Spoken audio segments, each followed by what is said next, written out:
बोलिए श्री सद्गुरु महाराज की जय। दंडन ऋषि रहते थे तो वे पहले सिपाही को भेजे कि जाओ और वह महात्मा से कहो कि सिकंदर बादशाह बुला रहे हैं। सिपाही आया और महात्मा जी से कहते हैं, महात्मा जी चलिए सिकंदर बादशाह बुला रहे हैं। महात्मा जी कहते हैं कि मैं कोई बादशाह उसा को नहीं जानता, मैं एक परमात्मा को जानता हूं, मैं एक केवल ईश्वर को जानता हूं। और जब मुझे भूख लगती है जंगल का ताजा फल मिल जाता है, जब मुझे प्यास लगती है रावड़ी नदी की ताजा पानी मिल जाती है, मुझे किसी बादशाह से मतलब नहीं। जा कह देना नहीं आए। इतने बड़े बादशाह और उनका आज्ञा का उल्लंघन किए। सिपाही को तो गुस्सा भी हुआ, लेकिन बाद में गए बादशाह के पास, बोले तो महात्मा कहता है कि नहीं जाएंगे, मुझे कोई बादशाह से मतलब नहीं है। बादशाह को गुस्सा आया, अरे नहीं जानता है कि मैं कौन हूं, विश्व विजेता सिकंदर, और मेरे आज्ञा को उल्लंघन करता है। तलवार निकाले गुस्सा में, तलवार निकाल करके बोले कि सीधे मैं आज उसका गर्दन धड़ से अलग कर दूंगा। महात्मा जी कहा मेरे आज्ञा का उल्लंघन करता है। गए तलवार निकाल करके, महात्मा जी ध्यानस्थ है। थोड़ी देर भी इंतजार किए कि ध्यान कर रहा है, अच्छा ध्यान टूटता है। उसके बाद श्री सद्गुरु शांति से सुनिए, हलचल नहीं कीजिए। बोलिए श्री सद्गुरु महाराज की जय। तो वे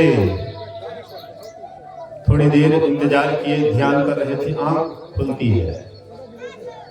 उसके बाद महात्मा जी को प्रणाम करते हैं। गुस्सा ठंडा हुआ, महात्मा जी को प्रणाम करते हैं और कहते, महाराज मैं भारत पर विजय पाना चाहता हूं, मुझको आशीर्वाद दीजिए। ऋषि को कहते हैं कि हमको आशीर्वाद दीजिए, मैं भारत पर विजय पाना चाहता हूं। ऋषि कहते हैं कि अब तुम्हारे पास समय कहां है, अब तुम्हारी आयु बहुत कम है, तुम भारत पर विजय क्या प्राप्त करोगे, तुम्हारी बहुत कम आयु है, तुम बस कम ही दिन में मरने वाले हो, तुम घर भी नहीं लौट सकते हो, तुम अपने माँ का भी दर्शन नहीं कर सकते हो, माँ से भी भेंट नहीं कर सकते हो, रास्ते में ही बीमार पड़ोगे और उसी में तुम्हारा शरीर छूट जाएगा। बोलिए श्री सद्गुरु। महात्मा जिसको बोले, अब बेचारे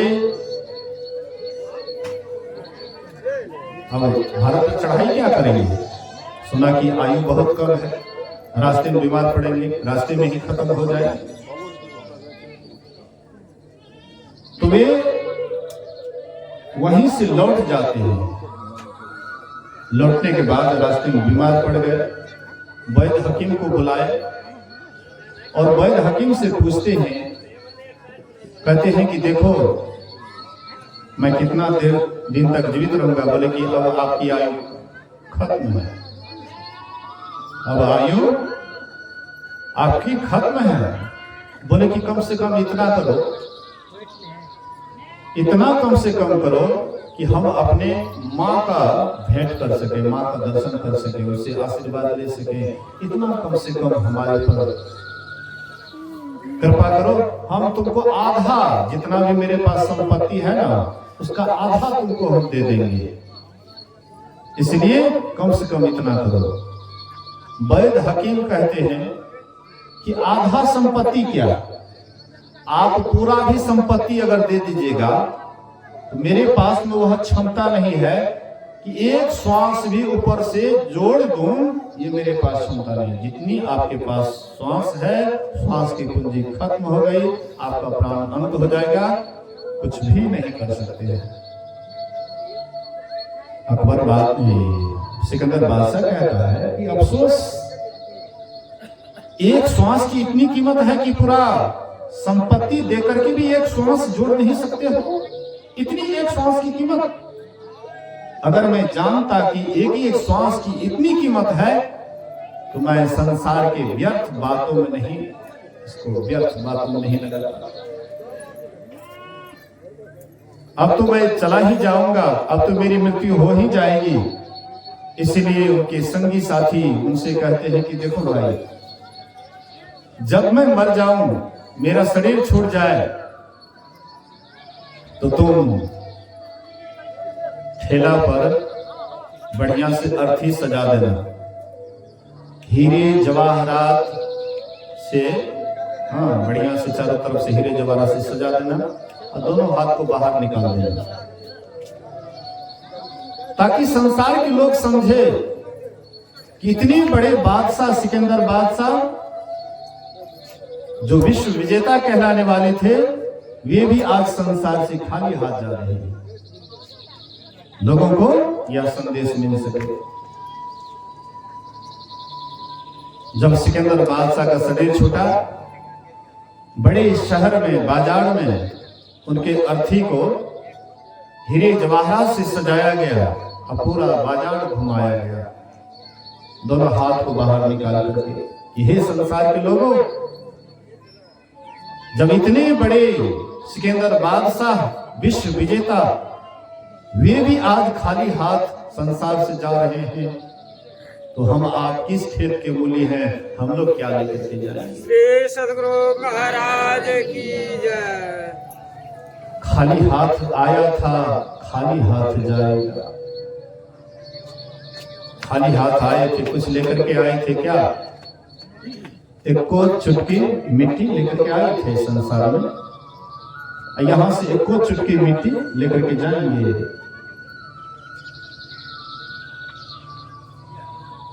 कफन में अगर जेब होता तो लोग उसमें भी कुछ भर लेते, लेकिन अफसोस कफन में जेब नहीं होता,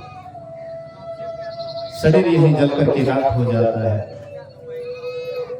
अकेले आते हैं, खाली हाथ आते हैं, खाली ही जाना पड़ता है। लेकिन यह मत सोचिए कि खाली ही चले जाएंगे, कुछ लेकर के नहीं जाएंगे, ये भी मत सोचिए। खाली हाथ आए थे लेकिन मुट्ठी भर करके जाएंगे, लेकिन ये संपत्ति नहीं, ये संपत्ति नहीं, परमात्मा की भक्ति रूपी संपत्ति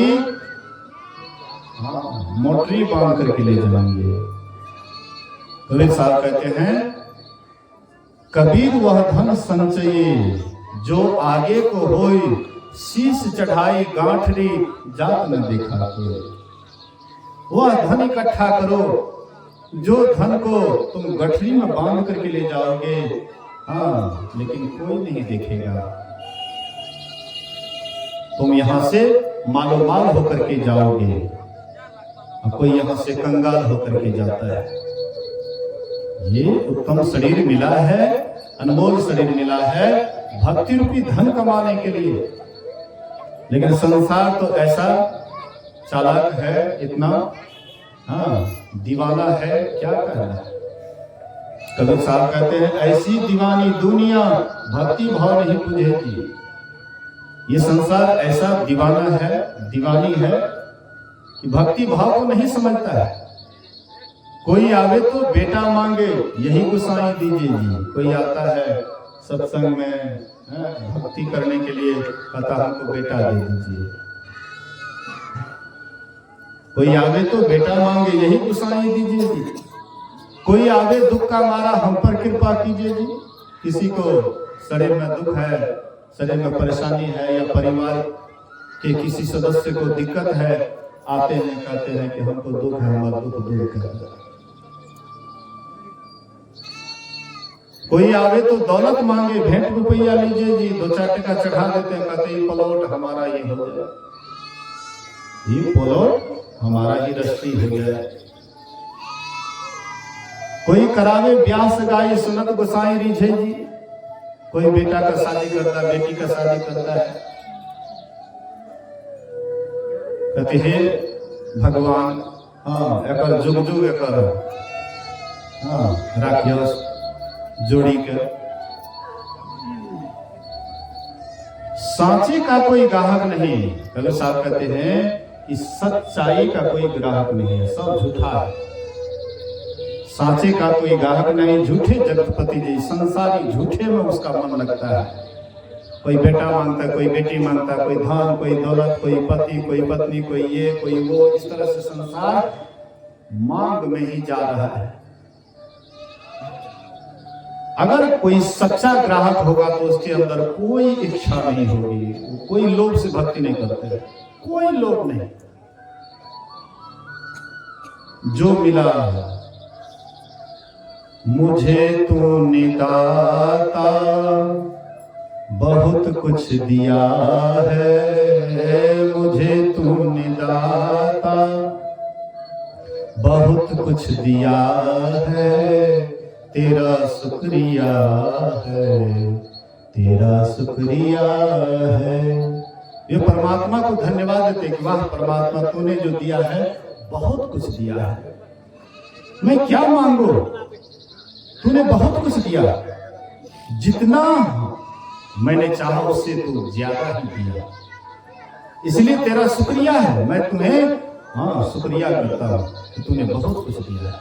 जो अच्छे भक्त होते हैं वे परमात्मा को सदा शुक्रिया करते रहते हैं। और नकली भक्त है भगवान हमरा तो ही दुख दयाल के, हमरा ही दुख दयाल के, हमरा तो ई ने दल के, हमरा तो ऊ ने दल के। भगवान तो सबके देखे छे, हमरे ने देखे छे। मतलब इतना भगवान को कोसते रहते हैं, इतना कोसते रहते हैं कि क्या करना। वो भक्ति नहीं करते हैं, वो बिजनेस करते हैं। भगवान से मांगने वाला समझिए कि भगवान से भी लेन देन का काम करता है। कुछ भगवान देंगे तो हम कुछ करेंगे, सत्संग वही ना करेंगे, मनोकामना पूरा है तब न। पहले मनोकामना पूरा तब सत्संग, पहले मजदूरी तकर बाद जौन में। बड़ी चालाक लोग सब हैं। लेकिन जो अच्छे भक्त है कुछ नहीं मांगता है, उसको कोई कमी भी नहीं रहती है।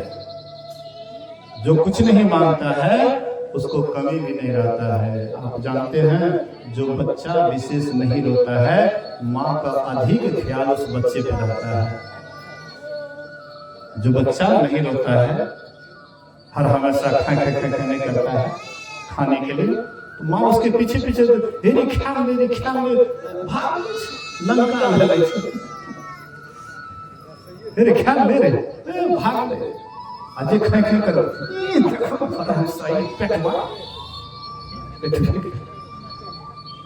याद रखिए ये बच्चे तो नहीं, हम आप पर ही लागू है। हम आप जो परमात्मा से मांगते रहते भगवान हमको बेटा दीजिए, हमको बेटी दीजिए, हमको धन दीजिए, हमको दौलत दीजिए, बस समझिए वो उससे परमात्मा कहते हैं कि भगत से हमको पिंड छोड़ाओ, नहीं तो कलजुगिया भगत हमको जीने नहीं देंगे। कलजुगिया भगत ये मांगता वो मांगता है, कलजुगिया है। सतजुगिया भगत कुछ नहीं मांगता है, लेकिन भगवान उसी को सब कुछ देते हैं, उसी को सब कुछ देते हैं। कबीर साहब कहते हैं बोलिए श्री सद्गुरु कबीर साहब कहते हैं क्या मांगो कछो थिर न रहाही, देखत नैन चलियो जग जाए। कबीर साहब कहते हैं कि क्या मांगो, कुछ स्थिर रहने वाला नहीं है कुछ रहने वाला स्थिर। एक दिन बचपना था, वो बचपना कहाँ चला गया। जवानी आई, वह जवानी भी कैसे चला जाता है। बुढ़ापा आता है और एक दिन बुढ़ापा भी खत्म हो जाता है, एक दिन राम नाम सत्य हो जाता है। कबीर साहब कहते क्या मांगो, कुछ स्थिर रहने वाला नहीं है। क्या मांगो कछु थिर ना रहाही, देखत नैन चलियो जग जाई। मैं इस संसार को देख रहा हूँ, संसार जा रहा है, सब जा रहा है, कोई स्थिर नहीं है। 1 लाख पूत 1.25 लाख नाती, 1 लाख पूत 1.25 लाख नाती, तारावन की खबर न पाए, क्या मांगो कछु थिर न रहाहि। रावण को 1 लाख पुत्र, 1.25 लाख नाती से मतलब आप लोग ऐसा नहीं सोचिएगा कि बेटी की बेटा नाती, यहाँ नाती से मतलब पोता से है। जब बेटा गिना रहा है 1 लाख तो पोता 1.25 लाख। 1 लाख पुत्र, 1.25 लाख नाती अर्थात पोता। 1 लाख पुत्र 1.25 लाख नाती, तारावन घर दिया बाती। वही रावण के घर में कोई दीपक जलाने वाला नहीं बचा, सबके सब नाश हो गए। सोने के महल रुपए के छाजा, सोने के महल रुपए के छाजा, छोड़ चले नगरी के राजा। क्या मांगो कछु थिर न रहाहि, देखत नैन चलियो जग जाए। सोने के महल, लंका कौन सी का था? सोना का। रुपए की छाजा, इतना सुंदर सुंदर महल बना हुआ था, इतना सुंदर सुंदर अटारी बना हुआ था कि देखने वाले देखते ही रह जाते थे, लेकिन उसको भी छोड़ करके चले गए। आवे संगना जात संगाती, आवे संगना जात संगाती, क्या बांधे दल बांधे हाथी। क्या मांगो कछु थिर न रहाहि। कहते हैं कहे कबीर अंत की बारी, हाथे झाड़ी जो चला जुआरी। क्या मांगो कछु थिर न रहाहि। जैसे जुआ खेलने वाले सब कुछ हार जाता है। बोलिए श्री सद्गुरु। जुआ खेलने वाले क्या होता है? सब कुछ हार जाता है। युधिष्ठिर जी महाराज जब जुआ खेल रहे थे सब कुछ हार गए। अंत में उनको 12 वर्ष का वनवास, 1 वर्ष का अज्ञातवास। किस कारण से? जुआ। धर्मात्मा थे लेकिन जुआ खेलने का आदत बना हुआ था, इसलिए जुआ के कारण सब कुछ हार गए।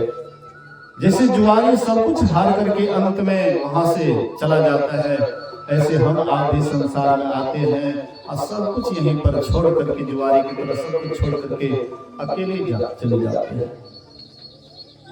कहे कबीर अंत की बारी, हाथ झाड़ी ज्यों चला जुआरी। जैसे जुआरी सब कुछ हाथ छोड़ करके चला जाता है, हाथ झाड़ करके, वैसे हम आपको भी खाली जाना पड़ेगा।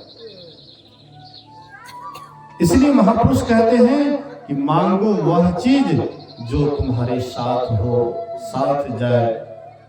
हम लोग रोज रोज गाते हैं, रोज रोज मांगते हैं। कौन चीज? बेटा बेटी, धन संपत्ति, मकान दुकान। मोहि दे दो भक्ति दान, सतगुरु हो दाता जी। गुरु महाराज से क्या मांगते हैं? भक्ति मांगते हैं। मोहि दे दो भक्ति दान, सतगुरु हो दाता जी। 9 द्वारन 10 चारिंद्र में, भव दुख सहु अपार, स्वामी हो दयालु जी। कहते हैं 9 द्वारन, 9 दरवाजा है, 10 चारी इंद्रिय में। इस शरीर में 9 दरवाजा है, 2 आंख, 2 कान, 4, 2 नाक, 6, 1 मुंह, 7। दो नीचे का दरवाजा, मलमूत्र विसर्जन करने का दरवाजा, कुल मिलाकर के 9 दरवाजा, 9 द्वार, 10 4 इंद्रिय, 10 इंद्रियां, 4 अंतःकरण की इंद्रियां, 14, 5 ज्ञानेंद्रियां, 5 कर्मेंद्रियां। ज्ञानेंद्रियां में आंख, कान, नाक, जिह्वा, त्वचा। 5 कर्मेंद्रियां, हाथ, पैर, गुदा, लिंग और मुंह। 4 अंतःकरण की इंद्रियां, मन, बुद्धि, चित्त, अहंकार। कहते ये 14 इंद्रियों के फेरे में रहोगे तो भव दुख सहो अपार। जन्म मरण के चक्र को सहना पड़ेगा, आवागमन के दुख को सहना पड़ेगा। इस दुख से अगर छुट्टी चाहते हो, आवागमन से सदा के मुक्त होना चाहते हो, तो यह साधन धाम मोक्ष का द्वार। ये शरीर साधनों का धाम है और मोक्ष का रास्ता इसी मनुष्य शरीर में है और कोई शरीर में नहीं है। हमारा भगवत साहब 14 दिमाग के मनावे छे। बोलिए श्री सदगुरु महाराज की नहीं छे, भगत साहब छे। तो सुनिए, तो मेरे कहने का ये बढ़िया से ध्यान से सुनिए कि जिस 14 दिमाग को पूजते हैं, वे 14 दिमाग या 33 करोड़ देवी देवता, किसी के शरीर में वह क्षमता नहीं है, वह रास्ता नहीं है जो मनुष्य शरीर में है। कोई भी शरीर ऐसा नहीं, कोई भी देवी देवता के शरीर में इस तरह की व्यवस्था नहीं है जिस शरीर को, जिसमें जाकर के मोक्ष को पाले। लेकिन मानव शरीर ही एक ऐसा अद्भुत शरीर है, देवताओं से भी बढ़ करके। देवता के शरीर में नहीं है ये 10 द्वार, ये साधन का धाम, मोक्ष का रास्ता देवता के शरीर में नहीं है किसके शरीर में? मनुष्य के शरीर में। लेकिन ये मनुष्य कहाँ जा रहा है? देवता की तरफ।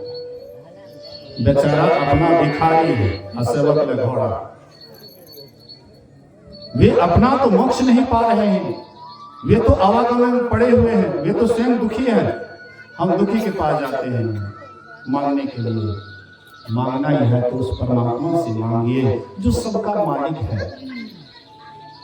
जिस देवी देवता को भी शक्ति देने वाले हैं वह परमात्मा, उससे हम नहीं मांग करके मांगते हैं। कहां से? जो मनुष्य के लिए ललायत है। सुर दुर्लभ सदग्रंथ ही गावा। सुर देवता को ये मनुष्य दुर्लभ है, बेचारे तरस रहे हैं, लेकिन परमात्मा उसके ऊपर कृपा नहीं करते हैं, मनुष्य नहीं देते हैं। हम आपको मनुष्य दिया है क्या करने के लिए? परमात्मा की भक्ति करके परमात्मा को पाने के लिए। ये उत्तम शरीर परमात्मा को पाने के लिए मिला है। ये शरीर साधनों का धाम, मोक्ष का रास्ता है। इस शरीर को पा करके परलोक को जो नहीं सुधारा, भक्ति करके तर नहीं गया, तो सो परत दुख पावे, सिर धुनि पछताए, काल ही कर्म ही ईश्वर ही मिथ्या दोष लगाए। तो कहता है क्या करेंगे? मौका ही नहीं मिला भगवान की भक्ति करने का, मौका नहीं मिला। अगर आप सत्संग में नहीं आते तो सत्संग में आ जाते, अगर नहीं आते तो कैसे सत्संग का लाभ होता? अगर आप ध्यान नहीं कीजिएगा तो कैसे ध्यान में आपकी उन्नति होगी? आप जो भी कर्म करेंगे, कर्म करने में आप स्वतंत्र हैं, कोई आपको मना नहीं कर सकता है। लेकिन हम आप ये शरीर को पा करके भी, साधन धाम को पा करके भी, फिर भी हम लोग काल को दोष देते, समय नहीं मिला। कर्म को दोष देते, हमारे कर्म में नहीं लिखा हुआ था भक्ति करने का। ईश्वर को झूठे दोष लगाते हैं, ईश्वर हमारे पर कृपा नहीं किए। कृपा नहीं किए तो मनुष्य शरीर कैसे मिला? हम चाहे भक्ति करें या हम चाहे चोरी करें, भगवान किसी को मना करता है। हम चाहे सत्संग आए, चाहे वेश्यालय जाएं, परमात्मा मना करते हैं किसी को। परमात्मा सबको स्वतंत्र छोड़ दिए हैं। जो करो लेकिन हाँ कर्म का फल तुमको भोगना पड़ेगा। स्वतंत्र तो कर दिए, लेकिन हाँ फल लेने में स्वतंत्र नहीं किए। एक राजा था, उनको 3 मंत्री था। तीनों मंत्री से राजा बोले कि बगीचा जाओ और बगीचा से सुंदर सुंदर फल तोड़ करके लाओ। मंत्री सोचता है कि हम राजा का मंत्री है, ये हमको नौकर वाला काम करवाता है, बोरा लो या फल तोड़ करके जाओ, हम कोनो साधारण मंत्री हैं। गए, सड़ा गला फल बोरा में भर लिए लेकर के आओ एक मंत्री। दूसरे मंत्री गए, राजा कहता है तो चलो कुछ कच्चा कुछ पक्का कुछ सड़ा हुआ भर करके लेते आए। तीसरा मंत्री सोचता है कि राजा ये हमारी राजा है, वे हमको तनख्वाह देते हैं, चाहे हमसे जो काम करवा वही काम करने के लिए तैयार है। गए, एकदम सुंदर सुंदर पका पका फल तोड़ तोड़ करके बोरा भर करके लेते आए। तीनों मंत्री जब बोरा भर करके लेते आए, राजा कहते हैं कि तीनों मंत्री को 3 कमरा में बंद कर दो, जिसके पास जो बोरा में फल है उसको उसी रूम में रख दो, वही खाएगा। बोलिए श्री सद्गुरु। अब जो सड़ा गला फल चुना था बेचारे कुछ ही दिन में दम तोड़ दिया। राम नाम सत्य। श्री सद्गुरु महाराज की। क्या करेगा, सड़ा गला फल कितना दिन तक खाएगा, मर गया। दूसरे जो कुछ अच्छा और कुछ खराब चुना, उसका किसी तरह से जीवन बीता। जो एकदम सुंदर सुंदर फल चुना था, अच्छा अच्छा फल चुना था, उसका एकदम आनंद से जीवन बीता, बड़ा आनंद से उसका समय बीता। हम आप भी बस वैसे ही हैं, परमात्मा रूपी राजा हम आपको भी भेजे संसार में, हम आपको परमात्मा रूपी राजा संसार में भेजे। इसमें भी हम लोग 3 मंत्री के समान हैं, जो आते हैं संसार में आ दिन रात हाय परिवार, हाय घर, हाय धन, हाय संपत्ति, झूठ फूस बेईमानी शैतानी, हाँ कपट, दिन रात गलती पर गलती करते रहते हैं, वही सड़ा गला फल चुनते हैं। हाँ अब परमात्मा के पास जाते हैं तो कहते हैं दिन रात पाप ही पाप किया है, अब इनका जो है ना मानव शरीर छीन लो, भेज दो कुत्ता गधा सांप सुंदर में, दिन रात हाँ कुत्ता गधा सांप सुंदर बनते रहेगा। और दूसरे कुछ अच्छा कुछ खराब, तो कुछ रामो राम और कुछ सरकारियों काम। मौका मिले सत्संगों में चल करिए, कभी कभी मौका मिले तो दूसरों के फसलों के लिए उखाड़ ले लिए, नहीं तोड़ उखाड़ ले लिए, ककरो तोड़ से खेत वाला नहीं से चुपचाप